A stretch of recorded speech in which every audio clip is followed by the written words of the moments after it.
주님, 제 마음이 너무 둔해서 주님을 볼 수 없습니다. 이 땅에 속하여 이 땅만 보다가 주님 손을 놓쳤습니다. 나는 나그네로 왔는데 왜 주저앉게 되었나. 나는 청지기인데 언제부터 내 삶의 주인이 되어버렸나. 믿음이 없이는 기쁘시게 못하나니 고된 수고도 다 헛될 뿐이라. 믿음이 없어서 무너진 삶의 모든 자리에 다시 주님을 기다립니다. 9월 첫째 주 스크루테이프의 편지 23번째 내용입니다. 오늘은 기존 형식과는 달리 먼저 설명을 조금 덧붙이고자 합니다. 역사적 예수란 말을 이해하게 되어질 때 우리가 내용을 전체로 잘 다룰 수 있게 될 것입니다. 홍익인간이라는 단군의 건국신화처럼 사람을 널리 복되게 한다. 이 내용을 풍성하게 만들어내기 위해서 신화적인 요소를 집어넣었죠. 곰이 사람이 되는 이런 일어날 수 없는 사건.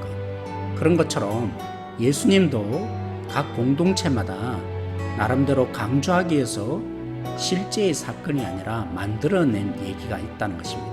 무리로 걸으신 예수님, 보리떡 5개와 물고기 2마리로 5,000명을 먹이신 사건, 이런 것은 실제 일어난 사건이 아니라는 것입니다. 신화적인 요소로 의미를 부여한 것인데, 이런 신화적인 요소를 다 제거하고 나면 실제로 예수님이 남게 되는데, 그 예수를 우리가 믿어야 한다라는 신학이 유럽에 전반적으로 퍼질 때가 있었습니다. 이 내용을 참조하면서 오늘 내용을 읽어 가십시다. 사랑하는 원무도에게 그 여자와 역겨운 가족들을 통해 환자는 날마다 더 많은 그리스도인들을 만나고 있다. 그것도 아주 지적인 그리스도인들을 말이야. 그렇다면 그의 삶에서 영성을 제거하는 일은 한동안 거의 불가능하다고 봐야 한다. 좋아.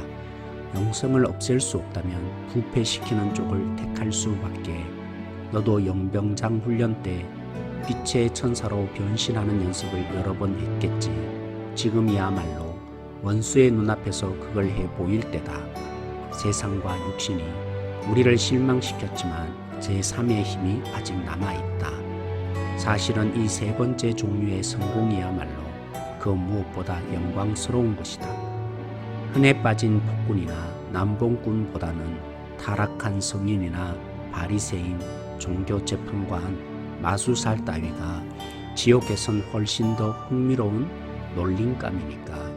너의 환자의 새 친구들을 둘러보니 최선의 공격 지점은 바로 신앙과 정치 사이의 경계선이다.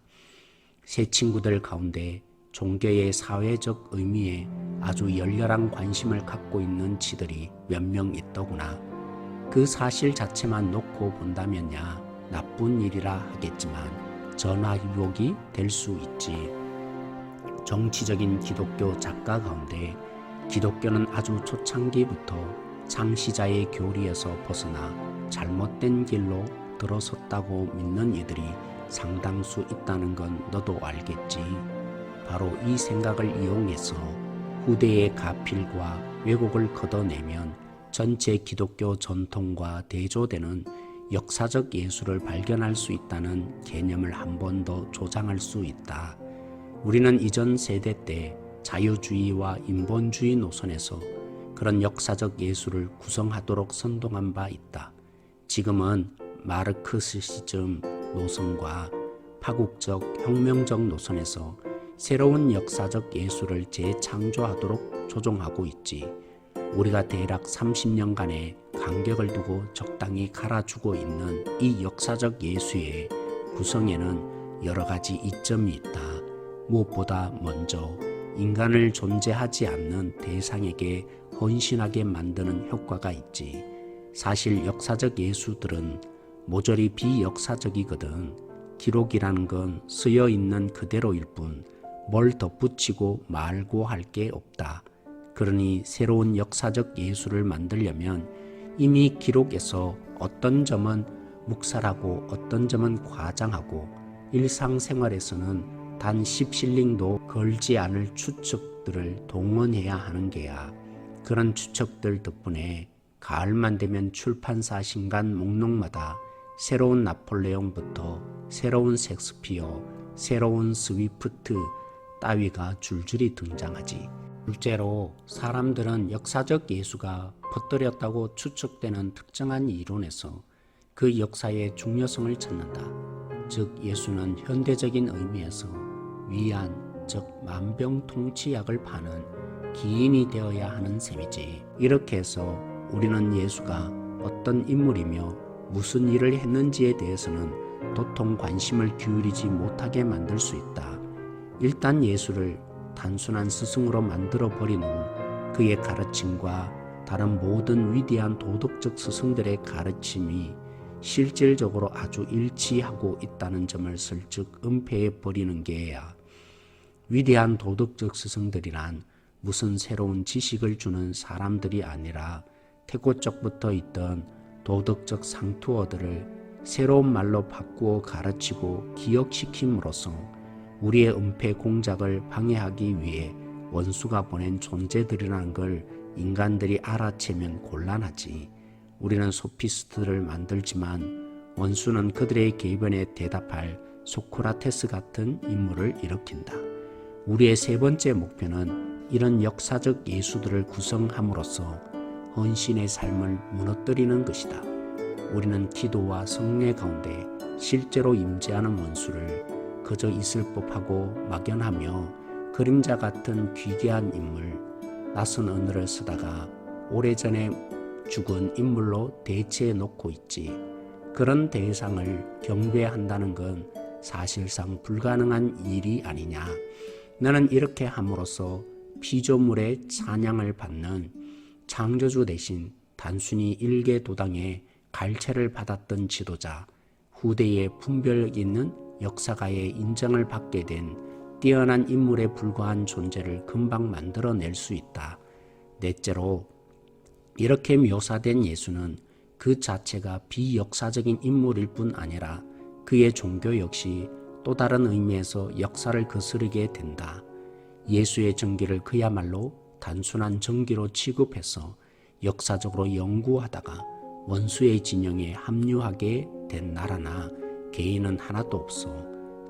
사실 원수의 정기를 완벽하게 구성할 만한 재료 자체가 인간들에게는 주어져 있질 않지. 초창기에 회심한 인간들은 단 하나의 역사적 사실과 단 하나의 신학적 교리만으로 회심했다.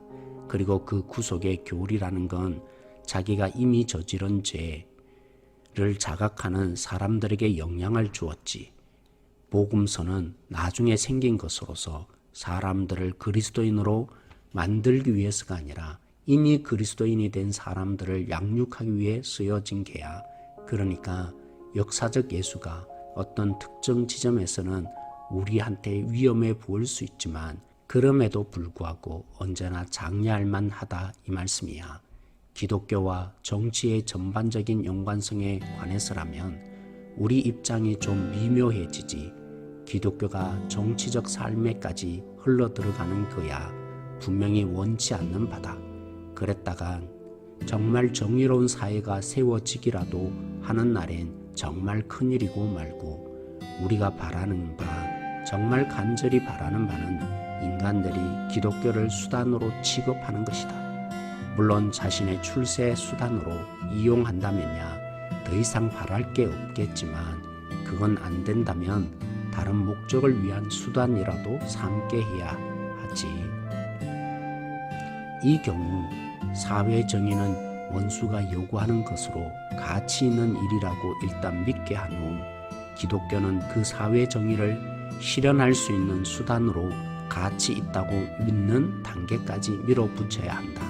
실제로야 원수가 그렇게 인간의 편리에 따라 이용당할 존재가 아니지, 개인이나 국가가 훌륭한 사회를 만들기 위해 신앙을 부흥시키려고 생각하는 것은 천국 계단을 제일 가까운 약국 가는 지름길로 설 수 있다고 생각하는 것과 하나도 다를 게 없다. 인간들을 이 작은 골목으로 깨워오기가 이토록 쉽다니 정말 다행스러운 일이지 뭐냐. 오늘만 해도 이란 믿음만이 낡은 문화들이 사라진 후에도 살아남아 새로운 문명의 탄생을 지켜볼 수 있다는 걸 근거로 내세우면서 기독교를 제 마음대로 변형시켜 소개하는 기독교 작가의 글을 읽었다. 이 미세한 틈이 보이느냐? 기독교가 진리이기 때문이 아니라 무언가 다른 이유 때문에 믿으라는 게 이게 바로 우리의 수법이야. 너를 아끼는 삼촌 스크루테이프. 오늘 내용을 잘 읽으셨습니까? 22번째 내용은 경건한 신자 여성을 아내로 맞이한 일에 대한 스크루테이프의 탄식이 실려 있습니다. 이 한마디로 다 표현할 수 있어서 달리 저희들이 묵상하지 않고 23번째로 곧바로 이어서 넘어갔습니다. 오늘 내용은 좋은 배우자를 만남으로 영성이 더 경건해지는 그리스도인에 대해서, 그러면 영성을 부패하는 쪽으로 만들기 위해 사탄의 전술이 예수님을 재구성하는 것이었습니다. 그렇게 되면 첫째, 존재하지도 않는 예수님을 믿게 되어지고, 둘째, 하나의 위안거리, 그러니까 만병통치약을 주는 예수님 정도로 생각하게 되어버립니다. 셋째, 실제 인재하는 예수님이 아니니 헌신의 삶이 무너지게 됩니다. 넷째, 역사를 거스르는 정기 인물 정도로 예수님을 취급하게 됩니다. 이렇게 변질시키는 궁극적인 이유는 기독교를 수단으로 취급하는 것이라고 C.S. 루이스는 표현했습니다. 기독교 심리학, 기독교 철학, 기독교 경제학, 기독교의 관계의 원리, 성경이 말하는 건강 등 하나님과 말씀을 자신을 위해 이용하는 수단 정도로 사용합니다. 우리는 사실 뼛속 깊이 윤리 강령, 도덕, 삶의 지침 정도로 말씀을 사용하고 있습니다. 나를 떠나서는 너희가 아무것도 할 수 없다 하셨는데, 주님이 원인이 되는 게 아니라, 주님의 통치가 아니라 처세술과 삶의 지침 정도로 기독교를 타락해온 것입니다. 요한복음 5장의 오병이어의 표적이 이걸 잘 보여주고 있죠. 예수님이 물고기 2마리와 보리떡 5개로 5,000명을 먹이고 나니까 그들은 모세가 출애굽을 했듯이 자신들을 구출해 줄 그런 역할을 할 예수님 정도로 생각했습니다. 그러자 예수님은 그들 피해 숨으셨고요. 밤늦게 갈릴리 건너편으로 건너가셨죠. 예수님을 찾아도 없자 그들은 배를 타고 물 건너서 예수님에게까지 왔습니다. 그러자 예수님은 말씀하셨죠. 너희가 떡 먹고 배부른 까닭에 나에게 온 것이다. 하늘에서 내려준 만나를 먹고 너희들이 죽었는데 나는 그런 정도의 양식을 주기 위해서 오지 않았다. 내 살을 먹고 내 피를 마셔서 영원한 생명을 얻는 자가 되라 라고 예수님이 말씀해 주셨습니다. 예수님은 우리의 원하는 소원을 이루는 요술 램프 지니가 결코 아닙니다. 예수님은 우리에게 하나님의 생명을 주시고 하나님과 관계를 맺고 사는 영원한 생명, 영생을 얻게 하실 분으로 이 땅에 오셨습니다. 성경이 말하는 예수님을 부정하는 것이 이미 고린도 교회에도 나타났죠. 예수님의 부활 자체를 부정하고 믿지 않는 것이었습니다. 고린도전서 15장 13절 14절 말씀입니다. 만일 죽은 자의 부활이 없으면 그리스도도 다시 살아나지 못하셨으리라. 그리스도께서 만일 다시 살아나지 못하셨으면 우리의 전파하는 것도 헛것이요 또 너희 믿음도 헛것이며 아멘. 예수님은 우리의 부활을 위해 다시 살아나셨습니다. 믿음으로 예수님과 연합한 우리에게 예수님의 부활은 우리도 부활할 것을 보증합니다. 그래서 바울은 예수님의 부활을 첫 열매라고 했습니다. 복음은 예수님이 죽으셨다는 것으로 끝나지 않습니다. 예수님의 부활이 십자가의 죽으심의 또 다른 측면입니다. 예수님이 살아나신 부활을 부정하게 되면 예수님이 우리의 죄 용서를 위해 값을 대신 지불했는지는 모르지만 우리가 하나님의 자녀로 하나님의 모든 것을 내 것으로 누리는 것은 불가능해집니다. 우리는 예수로 옷 입고 살아가는 예수의 생명의 존재가 된 것입니다. 한 줄 질문입니다.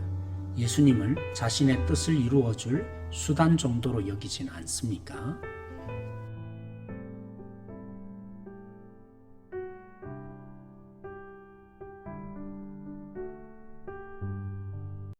주보혈 날 정결케 하고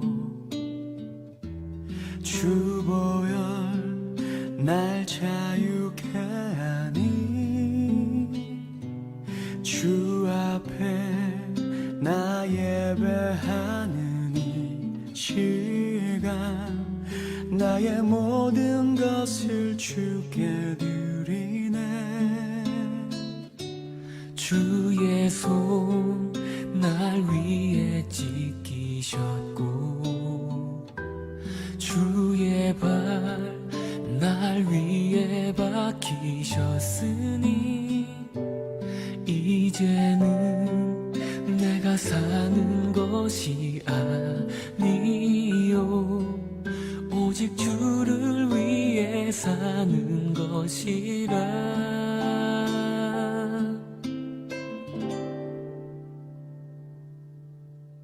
주의 손에 나의 손을 포개고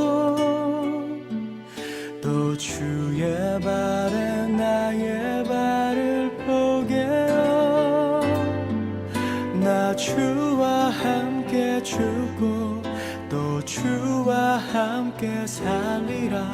영원토록 주 위에 살리라. 주의 손에 나의 손을 포개고 또 주의 발에 나의 발을 포개어 나 주와 함께 죽고 또 주와 함께 살리라. 영원토록 주 위에 살리라. 주 위에 살리라.